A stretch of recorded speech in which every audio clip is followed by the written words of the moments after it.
Speed 101.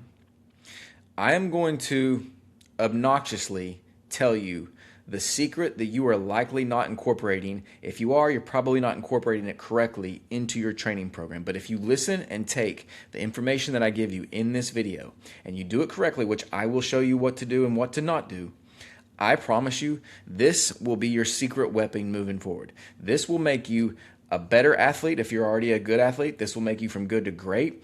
This will separate you from whatever your perceived competition is.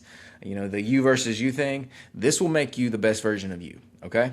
So in 10 minutes or less, I don't know, give or take, I'm going to try to condense this and make this very efficient. And I will make preceding videos after this, breaking this down further and further. We'll get really deep into the woods of what this looks like from a workout standpoint. But if you don't understand the principles that I go over in this video, then all the other preceding videos really won't matter that much, okay? So let's get right into this. Speed 101. What am I even talking about? I'm talking about getting faster and prioritize getting faster. If you hear that, you think, like, oh yeah, that'd be nice. I'd like to get faster. Every athlete wants to be faster. Yeah, no doubt. But here's the thing. If you could just be a faster version of you, that doesn't necessarily mean you have to be the fastest person on the team. I mean, that would be ideal. That'd be great. You should shoot for that if that's an option. But if nothing else, if you want to be a better athlete, you could just focus on being a faster athlete of the version you are right now. Maximize whatever your potential is. If you want to be the best version of whatever athlete you can be, I promise you it is somewhere in the lines of you also being the fastest version that you're capable of too. Everybody has their God-given abilities here, okay? We all have different degrees of speed. That's not what I'm referring to. I'm saying whatever your best version of speed is, let's get to that. Whatever you're at right now, I can assure you, you can be a little bit faster, if not a lot bit faster, okay? So I'm talking about Speed 101 is about making you a faster athlete. How do you get faster? Well, yes, obviously resistant training. I'm a strength and conditioning coach. I love that. And we'll talk about that to the end of time. However, what I'm really referring to in this video and when I speak to athletes about getting faster, I'm referring to sprinting and sprint work and how to properly do your sprinting. And that's what I'm going to go over in this video, okay? So first and foremost, you have to understand this one principle before anything else I would actually feel comfortable handing the keys over to you. And that is adherence equals aggression. Adherence equals aggression, meaning the more you adhere to all the things around your program, the more I'm going to give you and the more aggressive we can get with your workouts because I can trust you. I can trust that you're going to get your sleep. I can trust that you're going to do your nutrition, that you're going to give any recovery protocol that I give you. I can trust that when you're playing another sport that we communicate back and forth and we mitigate, not over exhausting your body. We have to make sure that the sport that you're in season of, that we prioritize that first. And if you're off season, we can obviously be a little bit more aggressive, if not a lot more aggressive.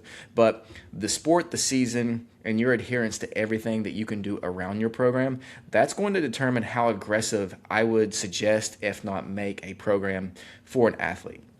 And I will always tell you this, even if you make your own programs, do understand that even if you're having to self-govern and you're designing your own program from A to Z, you can make more aggressive workouts when you do all the things around the workout that you're supposed to do too, okay?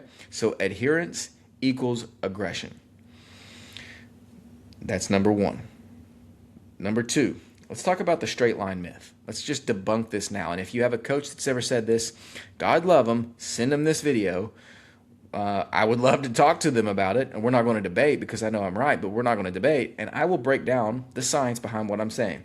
A lot of times, especially in football or baseball or basketball, coaches, especially in football, coaches say, well, we never run a straight line in football, so we're not going to practice sprinting in a straight line.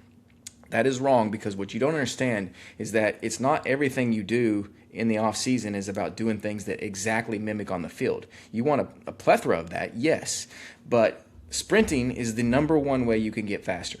Definitively, bar none, we're not going to talk about that.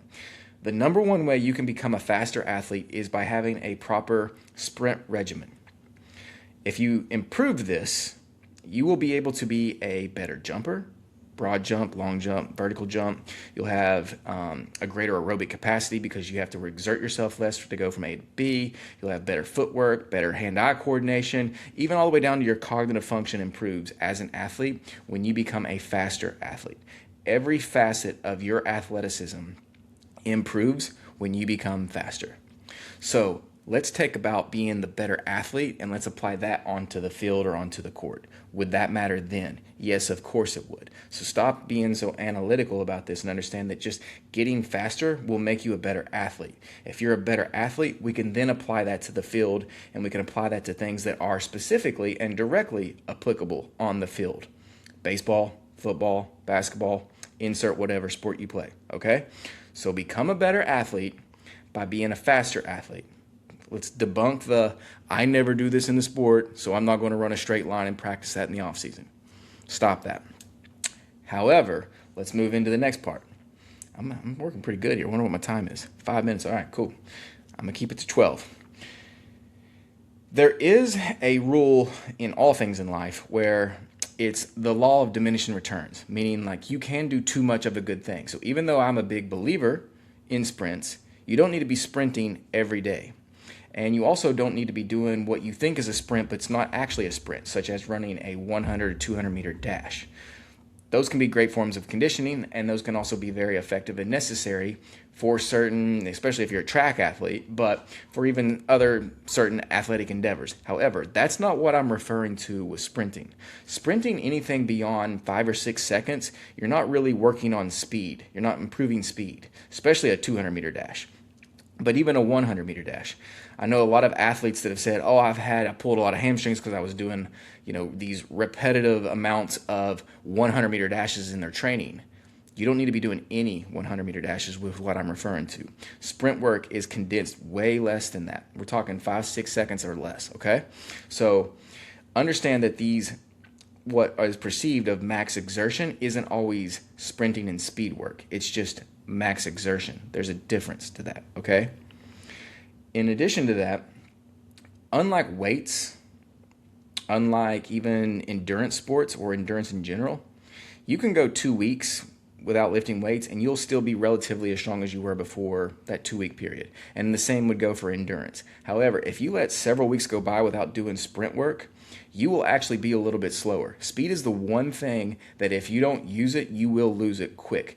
As much as you think you'll lose your strength and your endurance, which you will over time, you will lose speed significantly quicker, okay?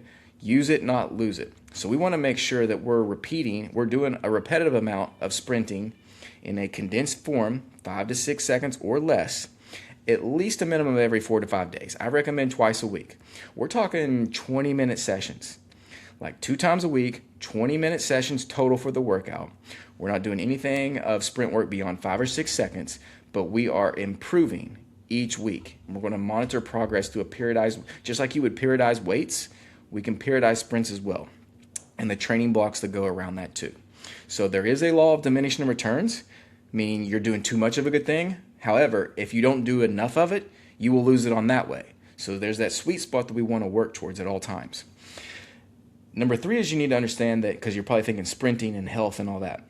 Again, if you're not doing the 100 and the 200 and you're doing these max exertion for too long of stretches and you're actually doing the sprint work that I'm referring to, in general, not only is being a faster athlete going to make you a better athlete, definitively, I will also tell you that this is somewhat anecdotal, as well as it's also been observed. There's meta-analysis of this. There's a lot of data of this.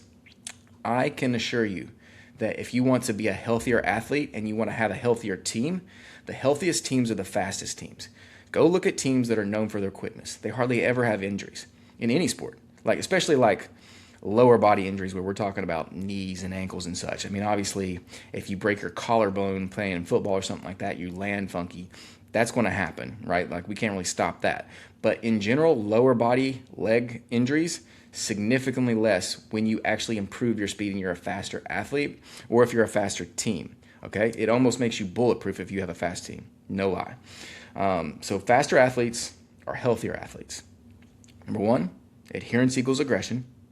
The more adherent you are, the more aggressive we can be. Number 2, we've debunked the ideology that we never run a straight line in sports, so we're never going to train in practice or in the off season running and sprinting in a straight line. We're going to debunk that because a faster athlete is a better athlete. Number 3 is that you don't use it, you'll lose it, and you can also use it too much, the law of diminishing returns. So we're looking at 2 times a week, roughly 20-minute sessions. Nothing beyond 5 or 6 seconds of sprinting. So it's right there in that little window. Sprinting and faster athletes are healthier athletes.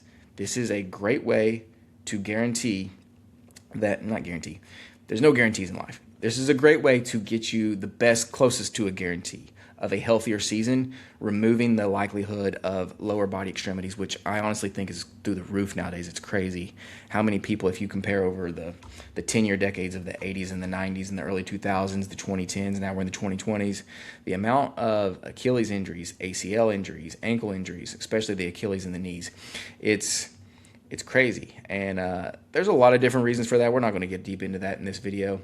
And I'm not going to blame any one thing in that, because it's usually never one thing is the answer and never one thing is the problem.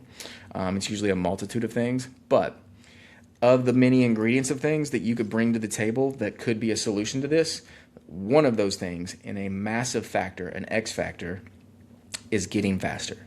Getting faster will make you a better athlete, and it will make you a healthier athlete. It'll make your team better. It'll make your team more athletic, if we're talking to a coach here right now, and it will make your team much, much healthier in general, much lower likelihood of a lower body injury at least, okay? Fourth, fifth, whatever number we're on right here, and this is the final piece. I'm pretty close on time here today. That is this ideology behind sprinting and everything that I've told you so far. This is an inclusion of everything. It's not exclusion. It doesn't mean that you don't still do plyometric work, which sprinting a lot of times now is considered plyometric work. I consider it plyometric work, but it's only in addition to other forms of leaping and bounding, okay? And body weight movements and being explosive. This is not in exclusion, but inclusion of still resistance training and weight training.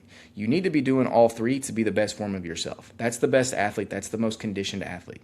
If you know me and you've watched any of my videos up to this point, you know that, especially when I'm training weights, I don't have just a strength day. I don't have just a power day with my athletes or even myself to this day. I have a form of doing strength for at least one body part, one exercise every workout. If you hear that in the background, that's my cat. I do power every workout, a form of it. Not every body part, not every exercise, but we do strength every workout at some point to start the workout. We do power. We do repetitional effort, where we're focusing on time under tension. And I also like to do lactic capacity every workout, which means I want you to be strong when you're tired. I want to focus on your muscular endurance. So we're working everything every workout with weight training.